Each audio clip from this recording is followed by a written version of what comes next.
வணக்கம். சற்று முன் கிடைக்கப்பெற்ற மிக முக்கியமான செய்தி ஒன்று வெளியாகியுள்ளது. அனைத்திந்திய அண்ணா திராவிட முன்னேற்றக் கழகத்தில் செங்கோட்டையனுக்கு எதிராக எடப்பாடி பழனிசாமி அவர்கள் செயல்பட்டு வரக்கூடிய நிலையில் தனது ஆதரவாளர்களுடன் ஓபிஎஸ் அவர்களை சந்தித்து அதிமுகவில் மிகப்பெரிய ஒரு மாற்றத்தை கொண்டு வர முடிவு செய்திருக்கிறார்.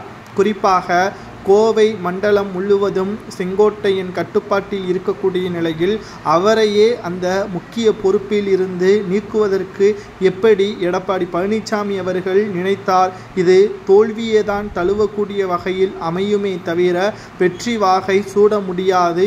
கிட்டத்தட்ட எடப்பாடி பழனிசாமி அவர்கள் தென் மாவட்டங்களிலும் சரி மேற்கு மாவட்டங்களிலும் சரி பகைமையை அதிகப்படுத்தி விட்டார். இனி எடப்பாடி பழனிசாமி அவர்கள் ஒருபோதும் வெற்றியடைவதற்கு வாய்ப்புகளே கிடையாது. மிகப்பெரிய கூட்டணி அமைத்தாலும் அதிமுகவின் தொண்டர்களது ஆதரவுகள் இல்லாமல் வெற்றி என்பது எடப்பாடி சுவைக்க முடியாது என்று செங்கோட்டையனின் ஆதரவாளர்கள் மற்றும் பன்னீர்செல்வத்தின் ஆதரவாளர்களும் இணையதளங்கள் முழுவதுமாக பதிவு செய்து வருகிறார்கள்.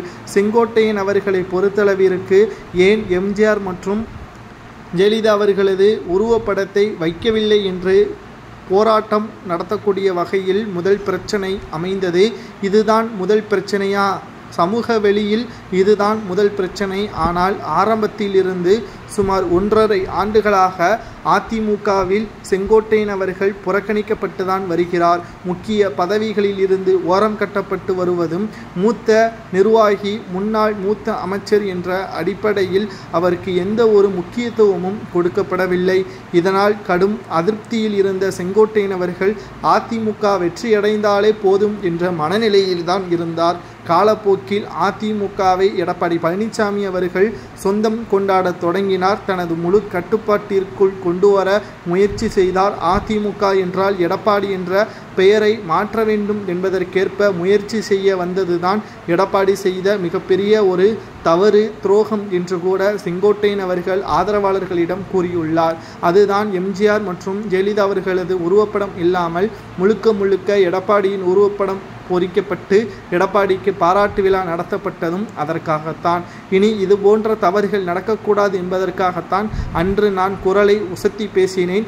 ஆனால் அது எனக்கு எதிராக திரும்பும் என்று நன்றாகவே தெரியும். இதனால் அதிமுக பிளவுபடக்கூடிய வாய்ப்பு ஏற்படும் என்று ஊடகங்கள் சொன்னாலும் அதை பற்றி எனக்கு கவலை இல்லை. மீண்டும் அதிமுக தோற்றுவிடக்கூடாது என்பதற்காக இந்த ஆயுதத்தை கையில் எடுத்திருக்கிறேன். அதிமுகவை ஒன்றிணைக்க முயற்சி செய்கிறேன் என்றும் கூறி